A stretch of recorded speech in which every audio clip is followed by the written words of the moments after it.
Critically acclaimed Mexican-American singer, songwriter, and musician Alejandro Escovedo truly crosses boundaries. From leading a punk band that opened for the Sex Pistols to his latest album, La Cruzada, a Spanish version of his 2018 album, The Crossing, the artist's incredible career spans many decades and diverse musical genres. Joining me to discuss his esteemed body of work and how his family's own immigration background has shaped his life and his music is Alejandro Escovedo. Thank you very much for coming on. I really appreciate you joining me today. It's a pleasure. Thank you for having me. So La Cruzada, it was released on October 24th and reached number 8 on the Billboard Latin Pop album chart that same exact week.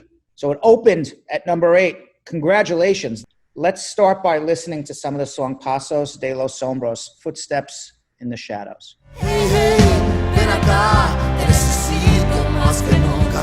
Hey, hey, ven acá, corriendo por nuestras vidas. Hey, hey, ven acá, hay refugio en tus palpitos. Se están acercando, nos están encerrando. Wow, that is really, really amazing. And you recorded it both in Spanish and in English. Do you mind if we listen to the English version too? Feel free. Hey, hey, come on, I need you more than ever. Hey, hey, come on, we're running for our lives. Hey, hey, come on, there's refuge in your heartbeat. They're closing in. So what is La Cruzada, The Crossing, about? Well, in about 2016, I began to tour Europe more than I had in the past, and especially Italy. And when I was given an opportunity to tour Europe, I was given the choice of working with different bands from Europe. And one of the bands was an Italian band from a little village in Emilia-Romagna by the name of Modigliana. And the band was called Don Antonio.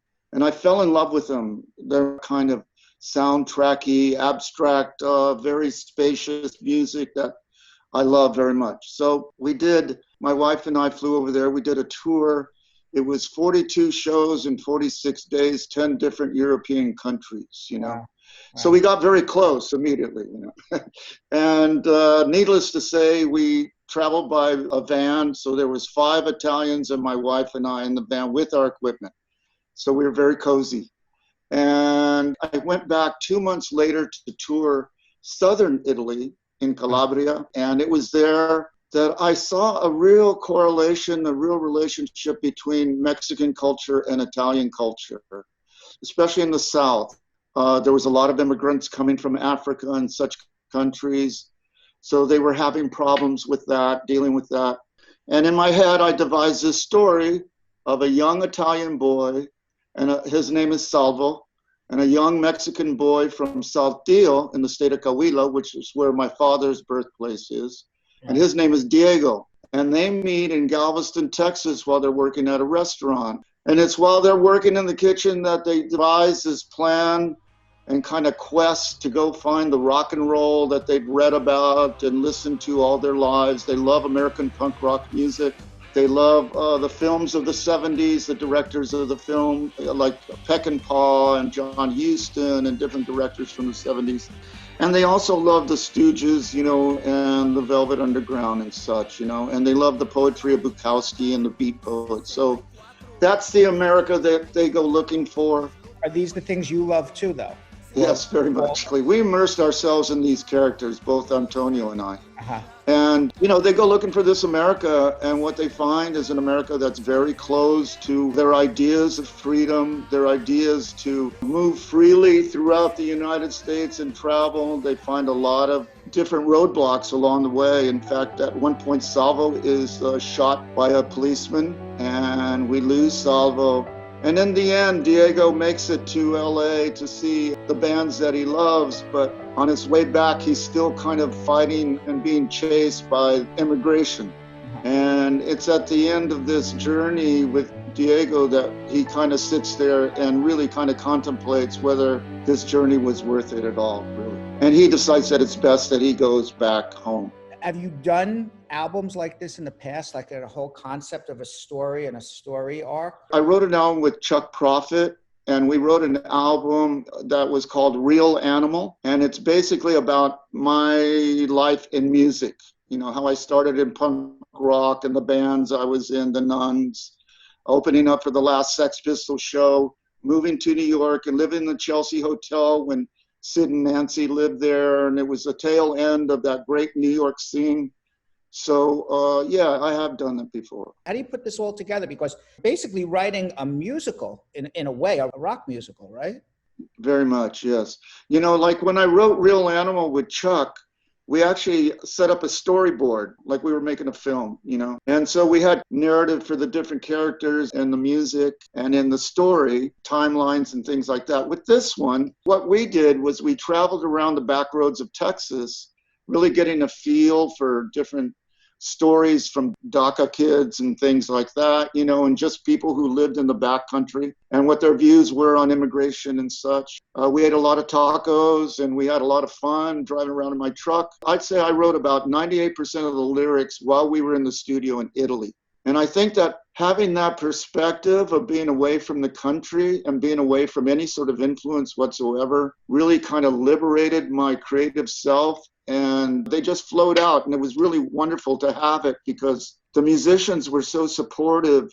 And they also kind of gave me their viewpoint on what America was to them and what it would be like to be seen through the eyes of an immigrant. So you wrote this whole album about immigration. Your family has an immigration story too. What is that?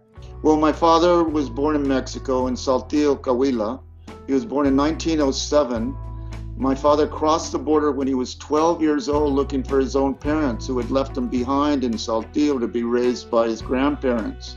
So he made his way to San Antonio when he was 12. We had relatives in San Antonio, and these relatives told him that his parents were in a little town called Luling, Texas, where they were picking watermelons. And he was reunited with his mother and father and his sister, but found that his father was a very abusive man. And my father ran away again at the age of 16 and then began his family out on the West Coast, out in a place called Pittsburgh, California. My father ended up having 13 children, 8 of which became professional musicians. And it was really important to tell my father's story because I felt that my father had contributed a lot to American culture by raising this family that was musical and set out upon the world to spread nothing but love and music and peace, you know. You know, it's amazing that you say that 8 of your father's children are musicians. Coke and Pete, they were part of Santana. They were part of that amazing band, your brothers. Javier started the Zeros, of extraordinarily influential punk rock band. Another brother, Mario, he was in a great band called the Dragons. And then it goes even beyond that. Your niece is Sheila E. Yeah, it goes beyond that. Also very, very popular pop artist. Now, several songs on the album deal directly with the present-day controversy over American immigration. How much of this album was political for you, and how much was just telling a story? It doesn't play into politics, but politics certainly has to embrace the story because the story is an American story. In fact, one of the characters in The Crossing says, "I'm not the wetback here. You're the ones who crossed the ocean in order to come and kind of invade my country." But I think we wanted it to be so much a human story because we felt it would be more universal in that sense, rather than it being a political barb at any one particular thing, you know. Let's hear a piece from another song off the album, Texas Is My Mother. I would carry you on my shoulders across the muddy river. Texas feels like Mexico. She reminds me of my mother. Beautiful. So what inspired the story in this song? This song was actually inspired by some kids that we had met in Dallas who told us their story of crossing the border. And this young man, Javier, who was a wonderful clothes designer, very artistic, very creative, told me a story how he and his sister and his family crossed the border. And they crossed the river. And at one point, his aunt was very, very weak and she was feeling sick. And so he tried to carry her across the border, but the current was stronger than he was and took her away. And she died. In saying that Texas is my mother, I think what I was trying to say, that my father told me that when he crossed the border in those days, we're talking about, 1920, 1921, the border was like an invisible line, because Texas was Mexico at one point, as well as a good portion of the Southwest. When we live here, we always refer to Texas as occupied Mexico, because it's very Mexican and the culture is still very prevalent here. And it reminds me of my mother, who was born in San Marcos, Texas. The spoken word Rio Navidad, it's very powerful. Let's hear some of Rio Navidad. A retired Texas Ranger sits down next to me and says, "What's your name?" So I tell him, "My name's Diego." "What kind of wetback name is that?" he asks. In this piece, Diego is confronted at a wedding by a Texas Ranger who calls him a racial slur. What inspired that song? An actual experience that I had with an ex-Texas Ranger at my friend's wedding. I was in the True Believers at the time, so it was in the 80s. And my friend had a wedding down on the border around Piedras Negras and down in that area. And so we went to the wedding and it was all beautiful. At one point, we walked out into a field, I remember, and his uncle was out there smoking. And when we walked up to him, this gentleman said, "Uncle John, this is Alejandro." And the gentleman said, "What kind of wetback name is that?" And being that it was my friend's uncle, I couldn't really retaliate in any way. So I waited this long in order to kind of respond to it, with this song. It hurts when you hear those things? It always hurts. I mean, I think growing up a Chicano in Southern California, where we moved when I was young, there was always a sense that we didn't belong. And now more than ever, I realize at this point in my life, with the kind of politics that we have in this country and the division we have in this country, that we still don't belong, Is that what makes you want to write these stories about immigrants who are coming to America? It's a good way for me to express anger and frustration and a sense that I am as good as anyone, and to prove myself in a way that establishes my abilities and creativity, All my life in schools, when I was growing up, I was told that I couldn't be certain things. We were always kind of channeled to be laborers, basically, When I told my teacher I wanted to be a lawyer, they kind of laughed at me, You formed the punk rock band, The Nuns, in San Francisco. You opened up for the Sex Pistols. What was it like being in San Francisco in the 1970s, I assume this is? I had been living in Hollywood, California. So in Hollywood, I was not playing music, but I was following the bands religiously. And then my partner and I, Bobby, we hitchhiked to San Francisco. And it was there that we decided that we were going to make a movie about the world's worst band. Right. And since we couldn't play, we decided that we would be the band in the movie, And that band became The Nuns. And The Nuns went on to open for the last Sex Pistols show, amongst a lot of other things. We opened up for Brian Ferry at Winterland. We did a lot of great stuff. So being in San Francisco was really wonderful because I remember that, there was nowhere to play.